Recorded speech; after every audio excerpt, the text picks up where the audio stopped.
சிவாஜி முரசு நேயர்களுக்கு என்னுடைய வணக்கம். ஆலமரத்தடியில தான் என் திரையுலக வாழ்க்கை ஆரம்பிச்சேன்.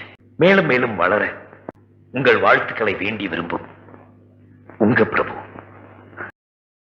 இளைய திலகம் பிரபு பெரிய தம்பி பட ஷூட்டிங் பொள்ளாச்சியில் நடந்துச்சு. 1996 வருஷம்.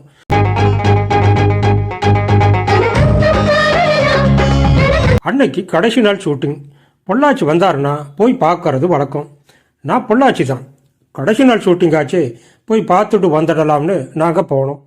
போக கொஞ்சம் லேட் ஆகிடுச்சு. பிரபு சாருக்கு ஷூட்டிங் முடிஞ்சு ஃப்ளைட்டுக்கு போயாகணும். அந்த அவசரத்திலையும் ஷூட்டிங்கில் இருந்த அத்தனை தொழிலாளிகளுக்கும் புது துணியை தன்னோட கையாலேயே அன்பளிப்பாக கொடுக்கிறார். படத்தில் வேலை செஞ்ச ஒரு தொழிலாளி சொன்னார், அவுட்டோர் ஷூட்டிங் வந்தாலே பிரபு சார் இப்படி தான், எல்லாருக்கும் ஏதோ ஒன்று செஞ்சு தான் அனுப்பி வைப்பார்.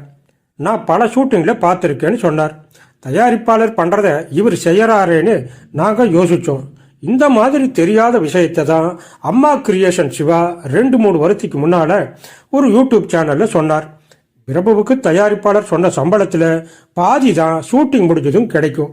பாதி சம்பளம் இப்படிப்பட்ட செலவுகளையே போயிடும். இன்னொரு சம்பவம், ராஜகுமாரன் ஷூட்டிங். ஆடி வரட்டும் மயிலைக்காலை பாட்டு ஷூட்டிங் பொள்ளாச்சி சேத்துமடையில் நடக்குது. அந்த பாட்டில் ஆயிரக்கணக்கான கிராமத்து ஆளுகளை வச்சு ஷூட்டிங் நடத்துகிறாங்க. அந்த கிராமத்து ஆட்களுக்கு கூலி, மத்தியான சாப்பாடு இருக்கு. அன்னைக்கு மத்தியானம் போட்ட சாப்பாடு கெட்டுப்போன சாப்பாடா இருந்துச்சு. கிராமத்து ஆட்கள்னா சொல்லவே வேணாம், பெரிய ரகலை ஷூட்டிங் ஆளுகளை அடிக்கவே போயிட்டாங்க. ஒரு ஓலை குடிசை போட்டு அதுக்குள்ள மீனா, பிரபு, முக்கிய நடிகர் லஞ்சில் இருக்காங்க. கிராம ஆளுக குடிசையோட ஓலைகளையெல்லாம் பிச்சு எறிகிறாங்க. ஒரே கூச்சல் குழப்பம்.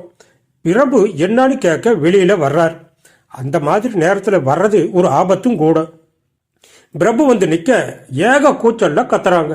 யாரு முன்னால நின்று கத்துறாங்களோ அப்படியே அவங்க கையை பிடிச்சு அன்பா இழுக்கிறார் பிரபு. அந்த கை இழுப்புலேயே எல்லோரும் அடங்கி போறாங்க. எவ்வளவு பெரிய ஆளு நம்மளை சகஜமா கையிழுத்து ஆதரவா பேசுறாருன்னு ஒரு சந்தோஷம் வந்துடுச்சு அவங்களுக்குன்னு சாப்பாடு போடுற வேலையை பொள்ளாச்சியில ஒரு கேட்டரிங் சர்வீஸ்க்கு விட்டுருந்தாங்க. அந்த கேட்டரிங் சர்வீஸ்காரங்க தயாரிப்பு நிர்வாகிகிட்ட அதிக பணம் வாங்கிட்டு குறையான சாப்பாடை அன்னைக்கு போட்டுட்டாங்க. பிரபு மட்டும் அப்ப வரலன்னா குடிசையில் இருந்த நடிகை மீனா, அவங்க கூட இருந்த நடிகைகளுக்கு ஏதாவது அசம்பாவிதம் நடந்திருக்கலாம். அது ஒரு வன்முறை சூழல். தைரியமா வந்து இந்த பிரச்சனைய சமயோசிதமா முடிச்சு வச்சார் இளைய திலகம். இது மாலை முரசில பெட்டி செய்தியா வந்துச்சு. பிரபுவுக்கு பக்கத்துல இருந்து நான் பார்த்த சம்பவம் இது. அப்புறம் இன்னொரு சம்பவம், ஊட்டி ஷூட்டிங் ஒரு தடவை பிரபு போயிருந்தார். அங்க இருந்த மலைவாழ் மக்களுக்கு சரியான சாலை வசதி இல்லாம சிரமத்துல இருந்ததை பிரபு கிட்ட அந்த பகுதி மக்கள் சொல்லி இருக்காங்க. பிரபு சென்னை வந்ததும் அப்ப இருந்த மினிஸ்டர் கிட்ட இது வச்சு சொல்ல அடுத்த வாரமே ரோடு போட்டாச்சு. இதுவும் பத்திரிகையில செய்தியா வந்திருக்கு. நான் ஏன் இதை சொல்றேன் அப்படின்னா, இதெல்லாம் ஆதாரபூர்வமான சம்பவங்கள் தான். இது மாதிரி இளைய திலகத்தை பத்தி சொல்ல நிறையவே விஷயங்கள் இருக்கு. அதனாலதான் நடிகனில் ஓர் அவன்தான் மனிதன் டைட்டிலே வச்சேன். அவரோட தனிப்பட்ட குணங்கள் இவ்வளவு இருந்தாலும் சினிமா கேரியர்ல பிரபு என்ன பண்ணி இருக்கிறார் அதையும் சொல்லணும். பெரிய டைரக்டர்களோட ஒத்துழைப்புல பிரபு வளரவே இல்லை. 75க்கும் மேல புதிய அறிமுக இயக்குநர்களோட வாழ்க்கைக்கு ஒரு திருப்பு முனையா இருந்திருக்கிறார் இளைய திலகம் பிரபு.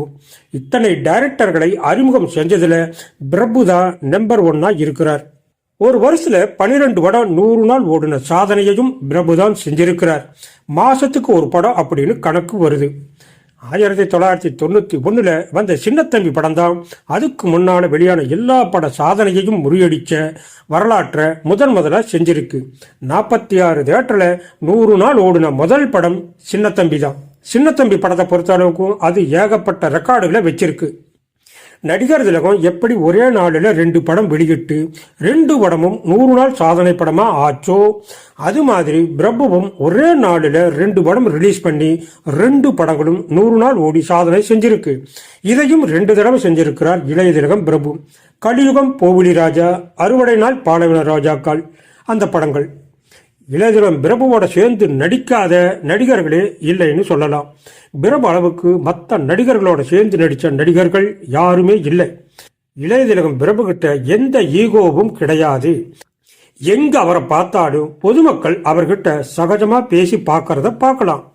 விமான நிலையத்தில் இருந்து வெளியே வரப்ப நடிகர்கள் எவ்வளவு ஸ்பீடா வெளியில போக முடியுமோ அவ்வளவு ஸ்பீடா போயிடுவாங்க. பிரபு கிட்ட இதெல்லாம் கிடையவே கிடையாது. எப்பவுமே யாராச்சும் சில பேர் அவர்கிட்ட நின்று பேசுறத தான் நாம பார்க்க முடியும். பிரபு நடிக்க வர்றதுக்கு முன்னால சிவாஜி புரொடக்ஷன் தயாரித்த படங்களுக்கு பிரபு போனா பிரபுவை சும்மா உட்கார விட மாட்டார் சிவாஜி. யூனிட்காரங்க செய்யற வேலையை எல்லாம் பிரபுவும் செய்வார்.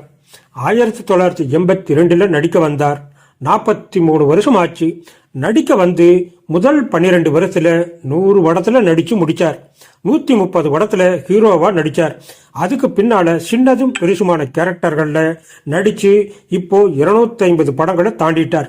நடிக்க வந்த புதுசுல 83, 84 காலகட்டத்துல 30-40 படத்துல பிரபுவை புக் செஞ்சாங்க தயாரிப்பாளர்கள்.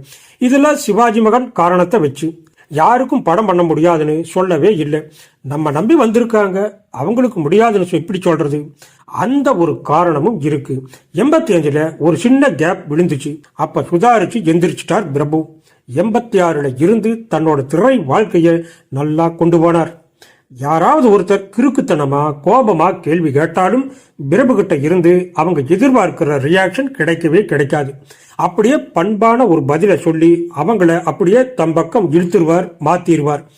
மொத்தத்துல இளைய திலகம் பிரபு ஒரு நடிகர்னா அந்த நடிகன்ல ஒரு அவன்தான் மனிதன் தான் இளைய திலகம் பிரபு.